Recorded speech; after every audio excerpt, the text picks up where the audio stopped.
So, my name is Josh Madoff. These days, I'm a full-time composer for television and films. I was a performer. I am not a performer anymore at all. And what that means is that, what it means is I'm gonna do something today that no performer should ever do, which is I'm gonna walk you guys through a piece I don't know how to play yet. And I'm gonna do it in public, on camera, and you guys can witness this mess. No, I mean, It's going up on YouTube. it is. This is for the world to see that I'm not a performer anymore. So I've learned to do some very interesting things on this instrument. I think some of them are pretty unique. 2 months ago, the piece I'm going to show you, I was able to play it pretty competently, but it's like practicing Rachmaninoff on piano. Like you have to stay sharp.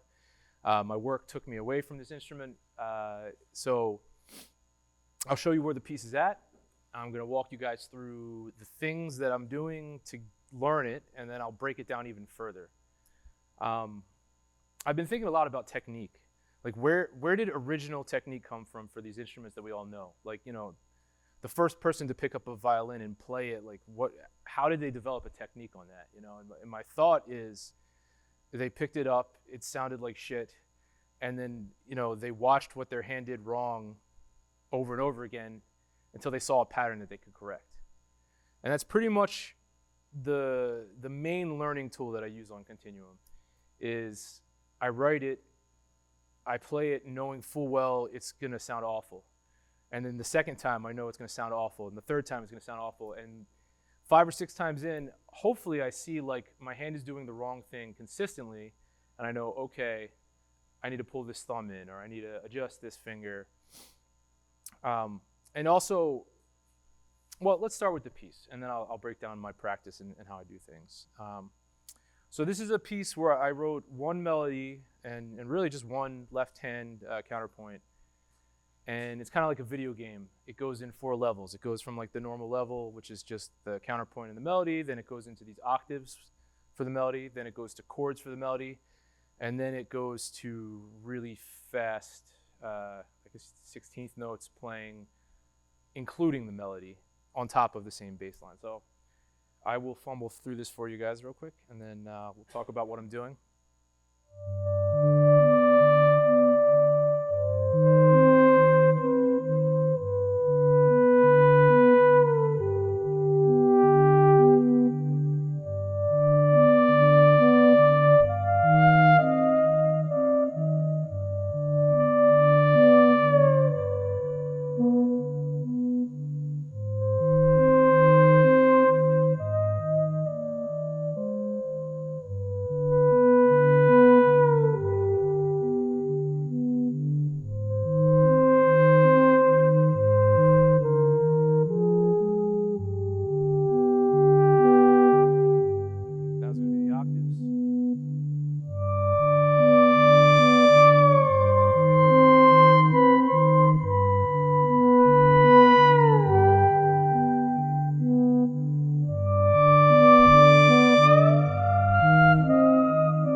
This week's practice.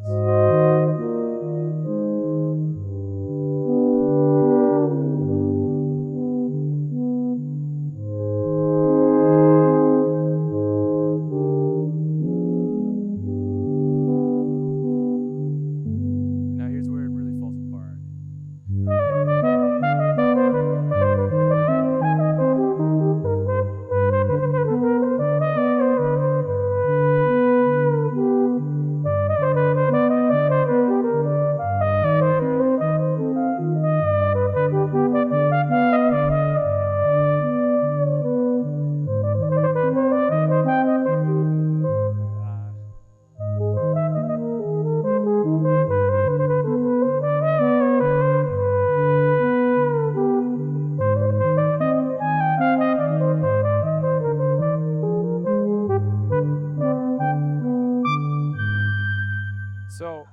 You can see it's a mess. Now you're all living in my current frustration. And it's kind of a general frustration because I love to play. I really love to perform. I just, another passion really took over. And like 2 months ago, by the way, this is actually slow. This is how it's written.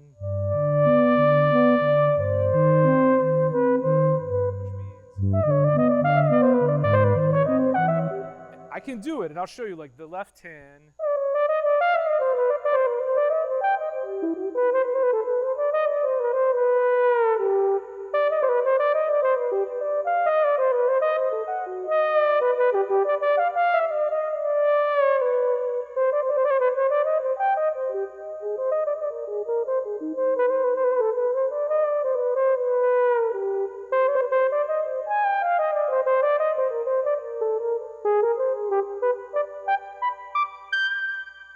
Goal.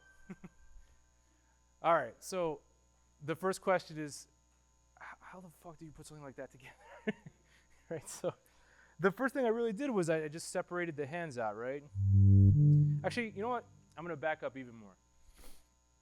There's 3 kinds of practice, as far as I know, and I think this applies to all instruments, not just the Continuum.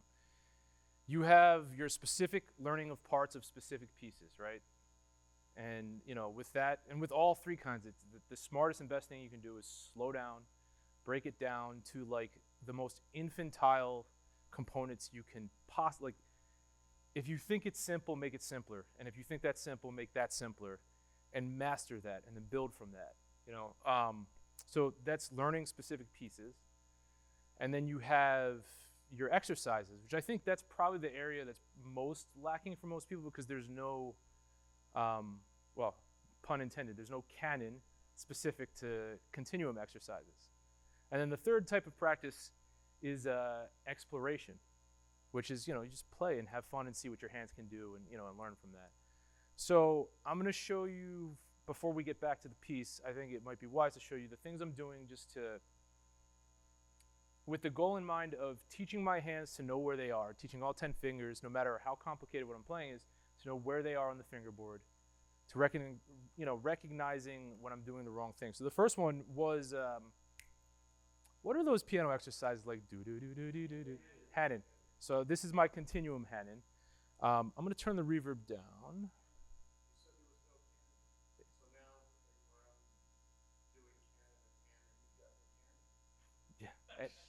Yeah, and I've given you all the cannon fodder you need for the next 10 months. All right, so I'm going to turn the reverb down. This is another thing that I was talking with Lippold about yesterday. These instruments, especially the physical modeling type sounds, because of the expressivity, they feel like acoustic instruments. They sound like acoustic instruments, but only if you treat them like you have to add the physics, which acoustic instruments are just naturally already have, because you don't play a trumpet in a room with no air. It's just not possible. You would die. So you have to add reverb. It doesn't make sense without reverb. I can't understand if a part is going to work if I'm working on a film score or a piece of music without hearing at least the recirculator plus another reverb. I always malt it and then record it dry into my DAW and then treat it separately. However, when you're practicing certain things, if you're working on just like finger position, it's helpful to turn it down. So I'm going to turn it down, and I'll show you my Canon Hanon. The main exercise I'm doing is really just this one in every key.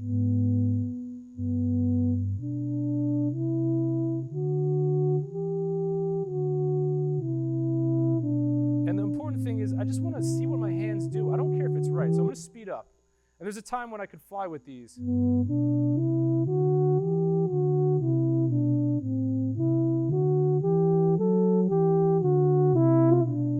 Not to bore you guys with exercise, you get to the top and you switch it up. So I see that my thumb at this particular place was extended too much, right? So I know I need to pull it in more than my instinct would tell me. Now, if this seems too intimidating for your average player, just to do that by itself, break it down. Set the metronome. Yes. Quick question. You're not using any rounding, correct? I don't have to for this. I use rounding all the time. You guys can roast me for that.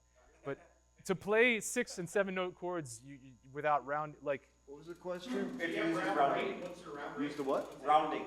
108 right now, but here, I'm gonna turn it off. So actually, I use 110. full disclosure though, so I can play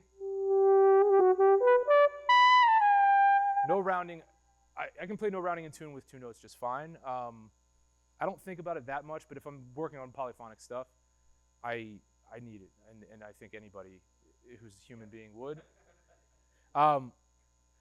It's honestly, I haven't really noticed the effect, and it's funny because sometimes I'll be breezing through sounds, and I'll play counterpoint, and then I'll mess up, and I'll be like, I'm better than that, like even at my current rusty level, and I'll look at the rounding as 0, and then I'll play again. I'm like, not bad. So I haven't found that using rounding affects my ability to play in tune, but even turning it off, let's say you want to do that. Let's say the round initial. Oh, and then the round initial can be on or off. Honestly, it's a use case specific thing. You have both on right now. Well, I just turned it off. I turned and then.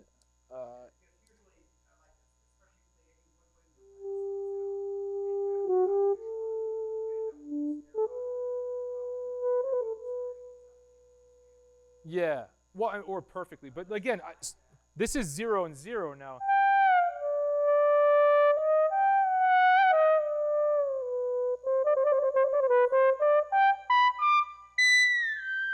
I mean, I have no problem playing in tune, probably with.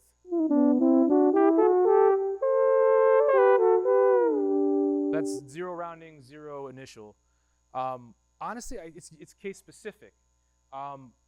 I like to turn rounding on with initial off if I'm using like a horn patch.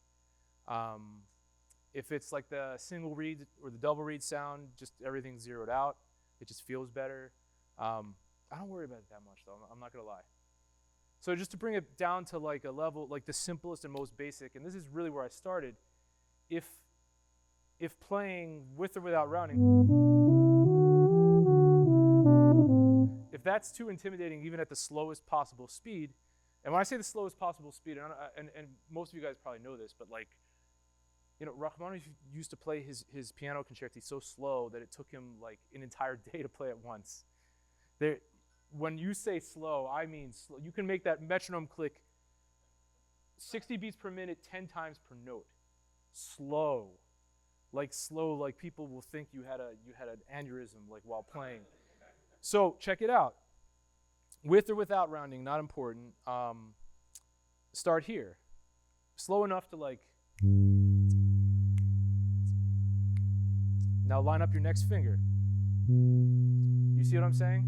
And just look at what they're doing. And then when you add the second one, line up the first one, line up the second one. 1, 2, 3. Give yourself time to position them. Believe it or not, muscle memory learning happens at that speed. Yes? So the patch you're using doesn't have a lot of Y. It has 0 Y basically. Okay, that's right. For the specific purpose of I want to know what's going to happen. Right. I use, as you noticed, I use both hands, I use my thumbs, I need complete freedom. And now here's another thing that you have to keep in mind. There's a reason that they don't have 16-piece oboe ensembles. Because, I mean, they have a bagpipe, I guess that's close. But there's so many sounds, though, that like they don't belong. And that goes for the synthy sounds, too. I'm going to show you guys my modular later. So many sounds just don't make sense polyphonically, and that's fine and that's great, and I love both, you know what I mean, and I don't discriminate. And in my work, if I'm being honest, I'll go between all extremes of that spectrum. So last year I had to fake a 1950s style bolero with 0 budget, very little budget, and no budget for other instruments. So I played trumpets, and I played strings, and I used Continuum mini bass, and then I did some very special production tricks. And you wouldn't know that this wasn't like a Mexican band from the 50s. There's just no way you would know. and I do that all the time, you know, faking real instruments. But if I have like, I have like the most pathetic claim to fame from this summer. I scored a show about like conspiracies, and it became like a number one Netflix show. And the show was ridiculous, but the some of the music was very interesting. I didn't even remember it, but at the time, you know, like they had to turn these things around really fast. So there's sounds in here that just sound enormous and awesome or interesting, or you hold down one note and it's doing 10 things that never repeat themselves, and then all I have to do is shift pressure and pitch and maybe play 2 other things, and I can just layer 3 takes and I'm 80% done my cue. Like, I'm gonna do that. You know what I mean? So, but that being said, you need to find kind of like a sound that's not too far from a hearing it test. You know, if you want to play polyphonically, and it's the breath of life that you breathe into it.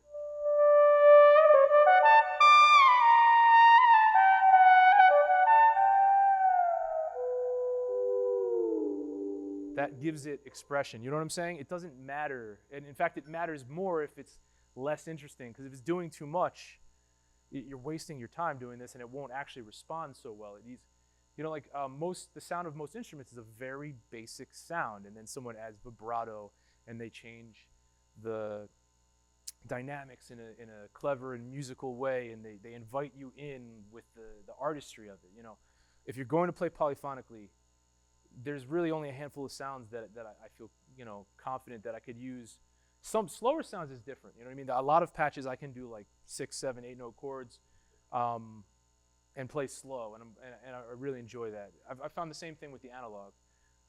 The big chords slow works on most things, but then it's like in the realm of all possible universes, most of the universes have no life. It's kind of like that. In the realm of all possible soundscapes, most of them are not polyphonic friendly, you know, but they're still wonderful in their own way. So anyway. So is that patch, is that just a sawtooth wave, or is it like a brass? It's called synth brass. Someone else is going to have to fill in the technicals because I do not know. That's how I do the same thing. Sawtooth wave and a filter, and that's it. But you'll see with the analog that like even closer to a hearing test sounds absurdly organic. Like it's bizarre and it tricks your brain. We'll get to that. All right, so I'm going to show you some other exercises, and actually this is kind of along the same lines. If you get too good at this stuff, you have to learn to play it a little less good to make it sound good. Half the fun of having this thing is that you can do this shit. So this was like my attempt to learn to do this musically. I will put a little reverb on this. So essentially, this is one of many exercises I do, but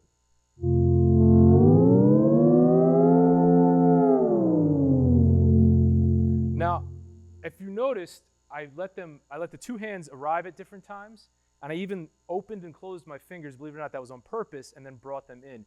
It just sounds better. If you do it, I'll see if I can do it perfectly these days. It does not sound nearly as interesting or musical or wonderful, and you know, like with everything, do it in every key.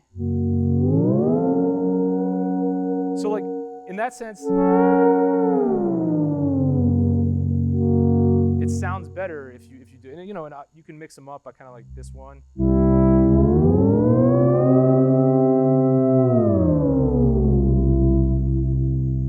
Once it all comes together, that's what an orchestra would do. They'd all kind of slowly come together at the end. You know what I mean? Another fun one is just, and this is again to try to do some of these things I do in my pieces. I take chords with different finger combinations and just do.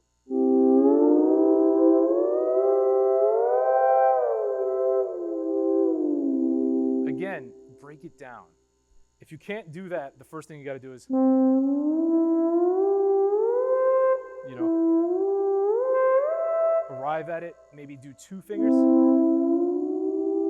See what happens. It goes like that. Okay, so now I know I need to close this one a little less. You see what I'm saying? Like all of these things are just designed to get my hands to know the keyboard, the fingerboard better. They're designed to implement very specific things in what I'm trying to learn. Does that make sense? Let's go back to the piece. So I'll show you guys kind of how I break it down. I think this is fine. All right, so the first part, why is an orchestra or orchestra-like instruments so compelling? It's because you have dynamics and you have scale. You know, the word expression could mean anything, but these are very concrete physical terms, dynamics and scale, right? So like, if you want a glorious shot in a film, you have to have, let's say, like the widest angle possible. You want to know just how huge something is. You have to place something small relative to that. You know what I mean? You have to have relative focal length, relative objects. It's the same thing in music.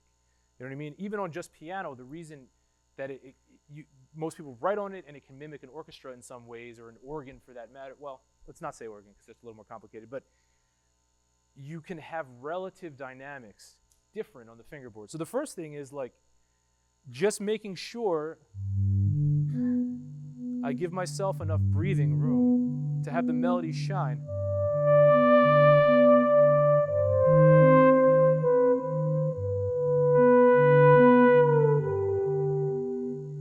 Another thing worth noting about melody is, so there's this, by default, half steps are going to glide into each other. So you have to really think about how you press. And what I do sometimes is I have to, for certain pieces, separate them a little bit, you know? So that's the first part. I think the first thing I did was just like very slowly. And it took me probably 4 days and just like, okay, no. All right, let me just hold those in place. Okay, I know where that is. And actually, here, now I'm just remembering anchor points. That's what I do. So right now, I'm anchoring these two together. Then I anchor these. And you have to get kind of used to this where, like, I know that this won't make sound, but it's not moving. It's my kind of pivot point, you know what I mean? And then, you know, you just gradually slide. The same thing here. On piano, I wouldn't use this finger.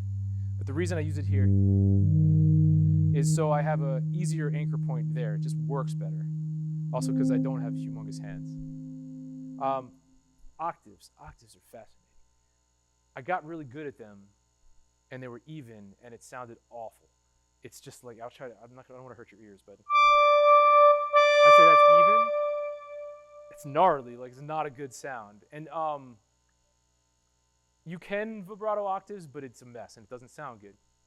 The other thing is when you're sliding the octave. So the first thing I learned was weight the thumb more than the, kind of like when you're writing for two instruments. I don't know, I'll think of an example, like a piccolo and a reed instrument, and maybe a clarinet that's not quite as shrill and punchy. I'm probably going to make the dynamics lower on the piccolo so that they blend nicer, unless I'm going for shrill, you know what I mean? Another thing is when you're sliding, you need to kind of change them a little bit and then let them resolve, change them and let them resolve. Yes? So was that about the high note or just about the stuff? You mean, oh, no, it wasn't a technical issue. It was just to make it sound better. My thumbs do everything my other fingers do. I took one of Rob's tricks because sometimes you're playing on the side. So if I need to be somewhere else quickly and I land on my thumb, which, that's another thing that I'm learning to do, that I can slide, right?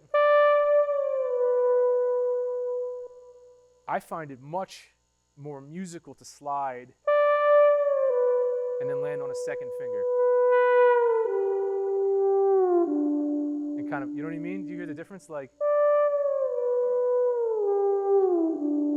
because that's kind of what a lot of these instruments would do. You'd slide it with the reed, then you hit the next, and you'd actually finger the next note, right?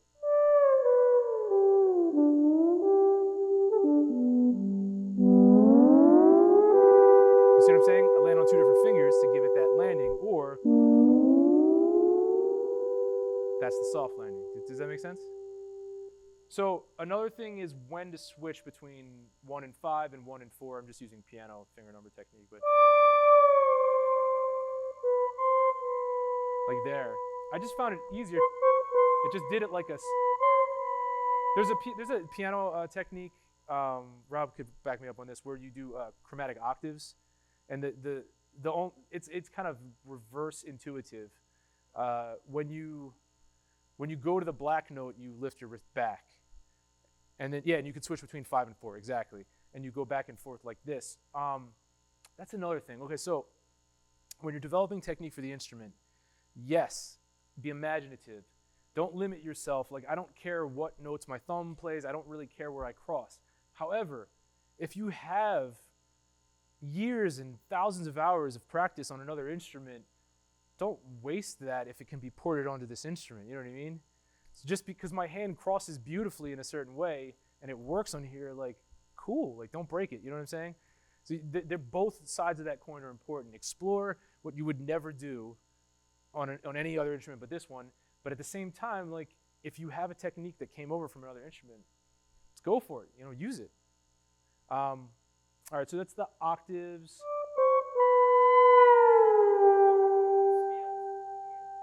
Yeah.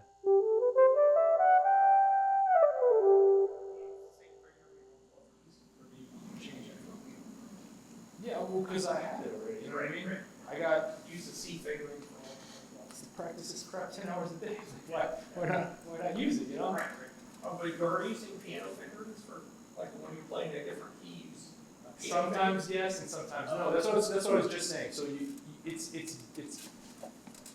it's both. You know what I mean? Like, Yeah, I mean, that's a hard habit to break out of, you know, after years of piano. You know, you're coming off a E flat, and how do you start? You don't start with your thumb. But here, we got to realize it's exactly the same. So what are we doing? You know, so just being aware constantly that we can change. But it's a hard habit to break, you know. I Same tried with for a while using piano fingerings, and it just messed me up. So I use C fingering for all of them. it's about what gets the job done, really. Like, and don't limit yourself with your imagination, but also, like, don't set arbitrary rules for no reason. You know what I mean? So, like, Rob has a good point. Like, check this out. I'm gonna.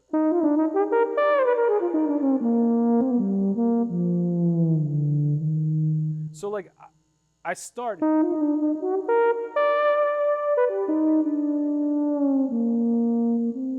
I start in a way that I would do on piano, but then in between, I get to break the rules, and that's the fun part. You know what I mean? So on piano, I'm like, oh crap, like my thumb cannot do that, or I ran out of fingers. Yeah, I mean, the greatest pleasure I get is sliding from white to black. Oh, it's the best. And it's just not giving me shit. Yeah, like this. All right, so let's get to the chord section now of this piece.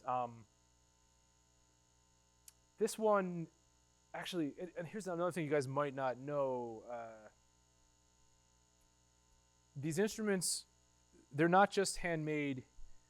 They're like, they are handmade, but there's handmade qualities to them as well, in the sense that the alignment is unique, and depending on how intricate what you're doing, that takes time to adjust to. So this is actually a replacement, and when it came in, so this was like, I could do that in my sleep with the old Continuum, and this came, and I tried to play it, and I was just like,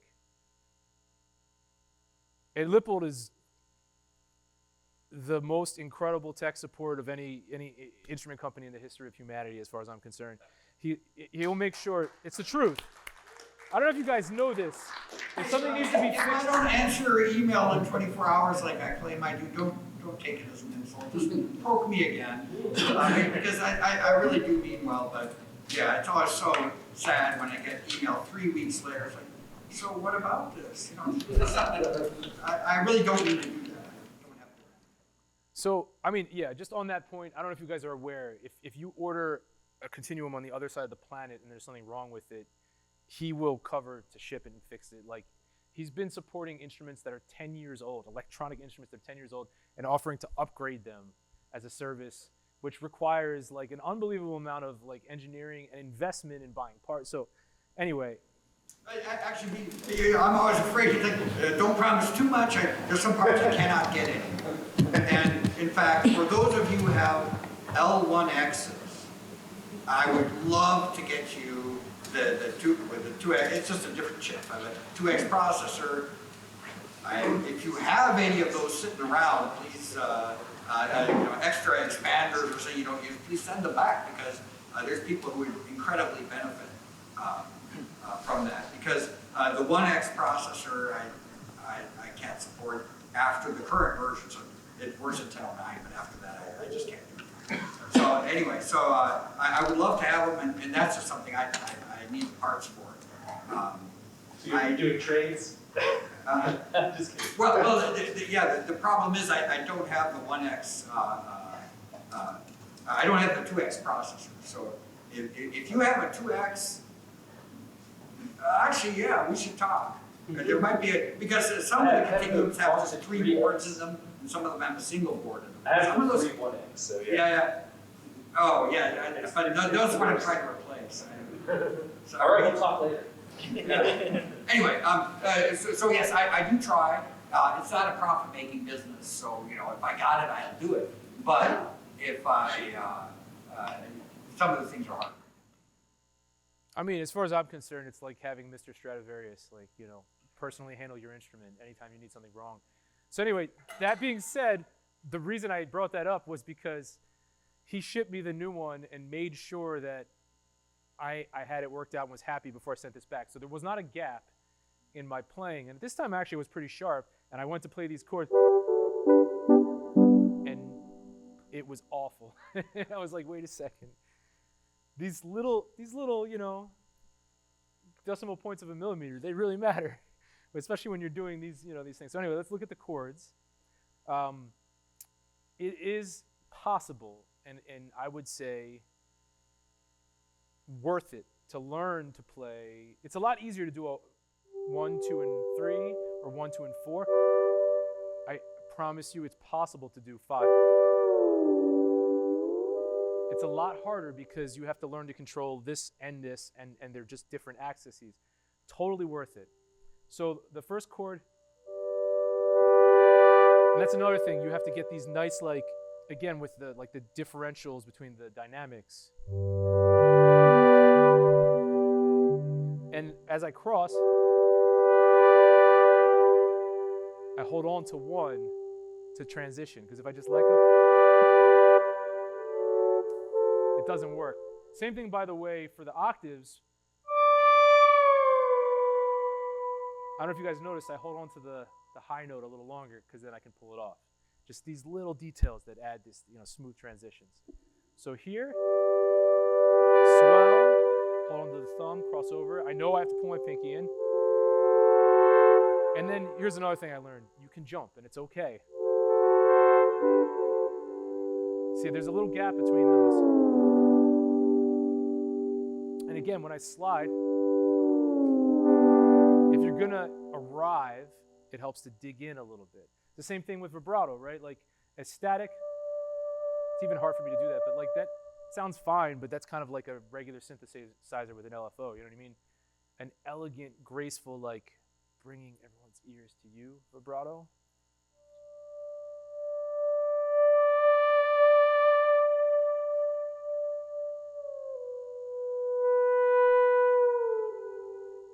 It swells in. Rob talks about this a lot. It swells in, it grows, it gets fast, it stops, it's slow. And the whole time, dynamics are changing. And there's also very different vibratos for depending on what you need, right? So for this one, and this, especially in the sound, but if I want that elegant one, I'm actually not letting the tip of my finger slide. I'm keeping it stationary and using this rocking motion, right? If I want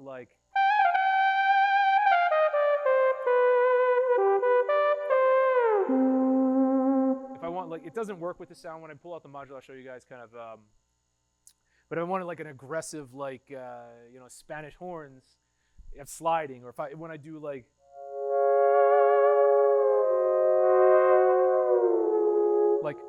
beautiful old school Hollywood strings or something, you know what I mean? You're gonna let your fingertips slide. You know, there's no one use case, you know, for these things. Okay, so that's, these sliding chords are actually kind of interesting because the pinky for some reason always wanted to go out there. So these two are sliding together for just that one finger. And these little jumps are okay. I'll turn the reverb down so you can really hear it, you know. Even without reverb, you know, it works really nicely. Does that make sense? All right, so let's move on because I do want to show you my friend Pete here. I'll tell you what that stands for. Okay, now the bane of my... I believe, Nicole, correct me if I'm wrong, but we had implemented, you can turn the recirculator off in the Continuum, where you can set it up so that you get one output on the digital, which is recirculator clean, so it doesn't have the recirculator, but you still hear it in the headphones. Oh, there's no reason to. Well, you know what? Actually, I do have the SPDIF out set up like that. But So you could print the drive Yeah. and listen to the reverb. And the reason, you're gonna laugh at me because it probably is snake oil, but the reason I don't do that is because when I got the Continuum, I got like the nicest cable I could have made possible. And to me, the cable going through a preamp, doing like all of that, I feel like it does some work. And when I A/B them, I can hear the difference. I don't know, but it's, you know, it's nominal, but to me it does matter. So that's the reason I just like the audio signal path, because I can treat it like the beautiful, elegant prince that this instrument is. You know what I mean? With like the nicest connectors and the nicest preamp I can afford and all that. But yeah, that's a good point. Next time I'm under the gun and things aren't set up properly, I'm probably going to use that. You know what? I bought the cable because I have OCD, so I was just like, well, my sound card has it and the instrument has it. Like, they need to be plugged in. But most of the time, it's just like pretty lights on my mixer, you know? All right. They do sound different. The analog output does color it, and they're just different. I always find one's not necessarily better. It's like, and when I'm doing the sound design, I'm actually doing the sound design for the preset through the digital. So it's kind of like, for me, it's been tuned to the way the digital. Well, also, then you're really hearing what you're hearing. Yeah. You know, it's like the equivalent of me turning the reverb off to like, yeah, I mean, that makes perfect sense. Like, you would want to, you know, you don't want to solder in the dark. Even if the mood lighting is better. All right, this last part, you know, this is another point. I really can't stress this enough. It doesn't matter where your playing level is at. Like, part of the formula for getting here is, and I'm not talking about here as like I'm anything special, but I'm saying getting, at least in my experience, there's things I imagined I wanted to play, right? And I want them to exist, and I haven't really heard them before, but I was like, it's just because I wanted it, I just wanted to hear it, you know what I mean? I had no clue. If it's possible for me, it might be possible for someone, you know, with more skill, but there's faith involved, you know what I mean? Like, sometimes you just have to like come up with an idea that's absurd, and just like, who could do that on this thing? When I first got it, like, you have to also keep in mind, this is a process, you know? First, I learned to play Continuum Mini, and it's a lot more difficult than this instrument. So it was not really for any noble reasons other than it was just the nicest sounding thing I owned. And so I had to learn to use that and make it music really well, because it's what I had. Even before I bought it, though, that was kind of the same idea I had in mind. I like looked at it online. I saw Ed's wonderful demonstration, the one that you did at your house, I think. And I was like, I know that there's like possibilities to music with this thing, you know what I mean? So it's the same kind of mentality when I'm approaching something I've never heard before and I'm not capable of currently doing. There's like faith involved, you know what I mean? And even if you fail, you're gonna pull some real wonderful technique out of that. So the way I've been practicing this, with fast lines, everything is instrument specific. This is kind of a bendy, blurry, kind of warm sound. So I found that there's no reason to waste my time. The way, like on a piano, if it's like a super like articulate, like staccato, speedy lines, or even if it's not staccato, but because it has such a sharp attack, no matter how you hit a piano, it needs to sound exactly articulation-wise as you would play it up to full speed. So when you go really slow, for this particular line,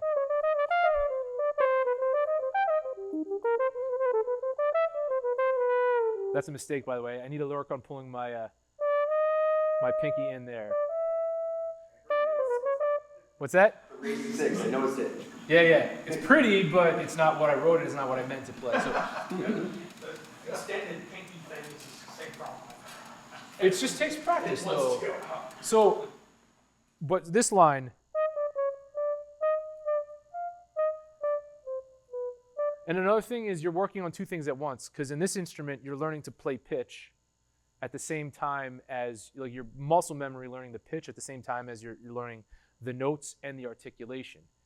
That's another useful hack is when you're trying to get your pitch right, use a shorter articulation at first.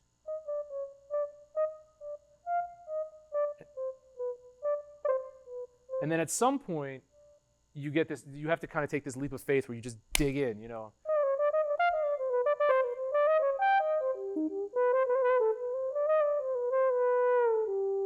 Yeah, what I have to do, Rob, this is a good example. I have to turn my wrist this way on that. Sorry, I keep picking on you, but you're like, what's that? Ever anchor the heel of your hand on No. No, really? I've done that in the past. But I need freedom. Another thing everyone's different here. I've done it up here. I tried experimenting with all kinds of different stuff, and you have to keep in mind also that the technique is it's going to tax you a little bit because you're not the same thing on Osmos. Like you're holding things down. You never would do that on a piano. I sit under. I don't know if you guys notice how low. Now, if you look at piano players, everyone's different. Glenn Gould was he looked like he looked like they were gonna have to wheel him out, every time. Oh, did I? Is OBS still good? Okay, cool. So I'm not exaggerating. This is wait.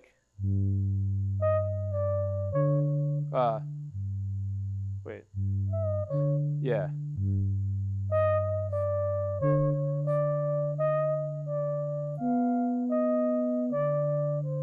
Wait, I think I'm already going too slow.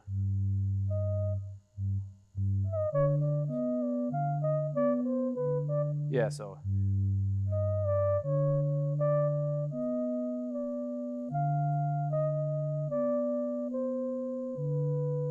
That's fast. That's too fast. And again, you start here, I'll show you guys another piece that's also unfinished because. We're running tight for time. Oh, we're going to time. You know So what? maybe we should, Let's switch over. yeah. All right, I'm gonna. I hate to do it because this is fantastic. Well, yeah, and you also know that I have to set up. Thank you. I'm probably like everyone here saying, fuck, I gotta practice. That's right. I think quick thing for newbies, since if some people are new here, I don't know if anybody is, you wind up in these situations that you've never had to think about before, which is thrilling. Like you have a 4-note vibrato, you do 2 notes and 2 notes, and you're thinking, well, do I go in parallel motion or contrary motion? Well, nobody's ever had to think about this before. You try it, and it becomes very obvious that contrary motion is the only thing that is not totally fluency. So you wind up in these fantastic positions, like Josh is talking about, where you've never really had that choice or that possibility before. It once made me this patch that I was having a problem with, and it occurs to me, I am the only person on earth having this problem. And if you have to have a problem, a unique one on all of earth is pretty cool. Yeah, but there's a reason I keep calling you. Because who else can I talk to about it? But even with Rob and I, our technique is so different. I remember when I first got it, we had a video chat and you showed me some things or whatever, but then you kept saying just go off and do your own thing. And I kind of did, you know, and our technique is very different. You know, you got to find what works for you. I highly encourage you to port what you have onto this instrument and see what works, then use your imagination to adjust, you know. Definitely don't throw out, you know, what's already working though, you know. All right. This is Pete. I call it Pete because the acronym is Polyexpressive Analog Titan. Because polyexpressive analog synth piece just sounds stupid. So essentially, what I have going here is 8 single voice synthesizers. That's it. And it's a pretty bizarre synth as well. Let me bring it up. So I think it's channels 5 through 12. Yeah, there we go. Or 5 through 12.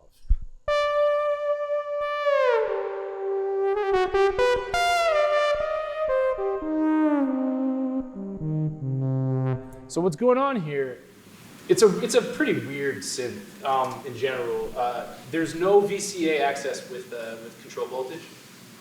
So I know you guys are familiar with the CVC, but basically the brilliant Richard Krem figured out how to get 2 of them to work together. Basically what I'm doing to get a little technical is each CVC can send out 4 voices, and each voice has 4 separate voltages, right? And in general use cases, you're just going to have the same settings for all 4 voices. So Richard figured out a way, essentially, where this is set to 8 voice polyphony, going to CVC number 1. And then separately, I'm sending MIDI out through MIDI DIN to this Mio XM. Then I have the Continuum Mini going as a bridge to CVC number 2. This sounds like Richard. Yeah. Right. Now, Lipple solved this problem in like a brilliant and simple way, and he saved me a lot of time. I'm not going to have to do this, hopefully, again, but it works, and there's also some advantages to doing it this way. But anyway, it's going, so the Continuum Mini is plugged as a host into the Mio XM, and essentially what's happening is channels 2 through 9 are coming out of here into this Mio box, right? And then with the Continuum Mini, I'm filtering out channels 2 through 5, so it's not receiving them.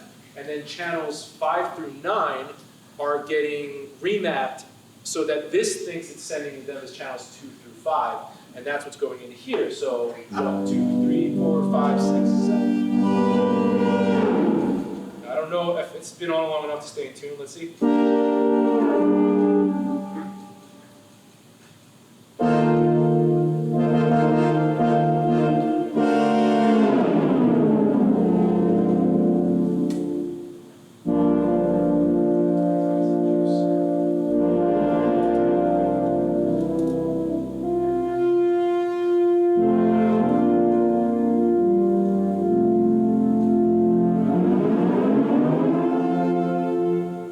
That's just one patch, and it's kind of a specific one for kind of like, you know,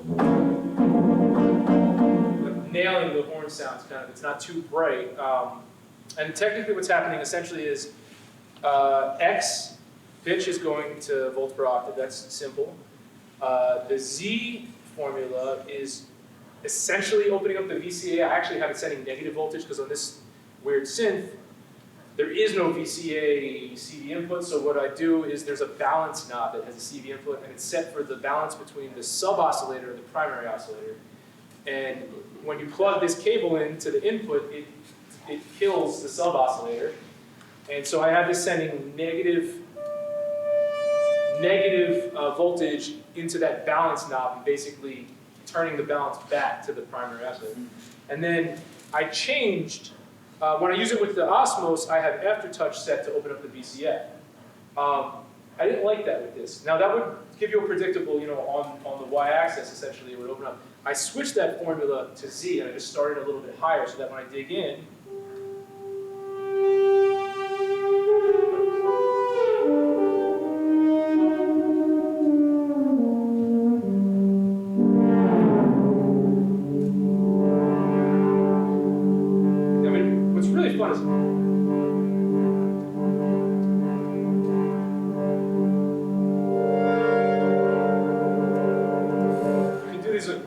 things things. This sounds really made for two-hand, kind of like big chords.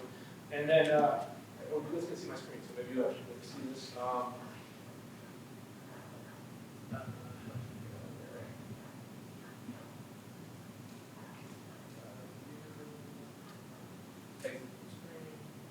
Okay, so this is, I had an animator make this for me. Essentially, I have a Photoshop library. I made a Photoshop that I can like set each specific knob, and then X8 is like how many copies of each one. And I'm just getting really good. That's why I put the red dots on here. That's the no knob. Don't touch the tuning knob. I want to quickly, even just with one, I don't know. Let's just do a quick experiment. Just going to show you guys what's remarkable. I know we got to stop, so I can switch. Some of these sounds just like. Oh yeah, sorry. The last thing is I'm sending the gate in as a modulation source, and it's which goes to the pulse width modulation. What it does is for a horn sound. Let's see if I can dial it up here. I'm gonna just do a random something here. So this is pulse width mod with a triangle and a sawtooth. Open up the filter a little bit.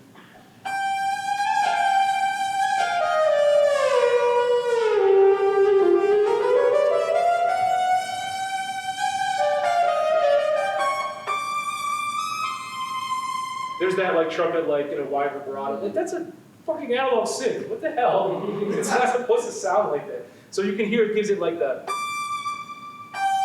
gives it a little punch. If I turn that off so the gate's not going in there. You hear the difference?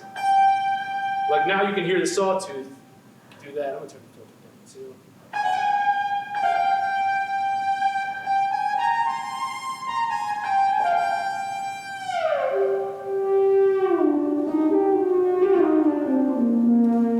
Here, I'll just quickly go through the sounds, then I'll have to wrap it up. So.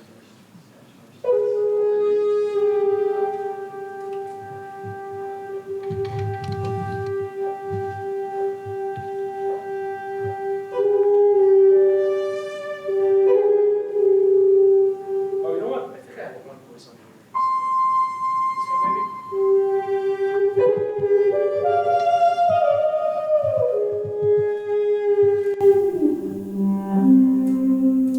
How is that an analog synth? It makes no sense. Anyway, this is Pete, my new best friend.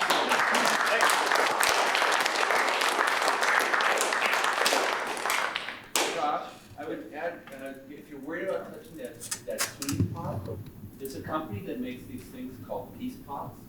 And what it is you replace the knob with this shell. And in order to change it, you actually have to pull out the shell and then you can rotate it. So you get your tuning, you drop it back in, and you can't accidentally shift it. Yeah. They're not very expensive. They're made for people with guitar pedals mainly because they don't want their foot to accidentally get their setting. Piece pots? Piece pots. I'm going to definitely. Yeah, that's I think they're from Austria or something.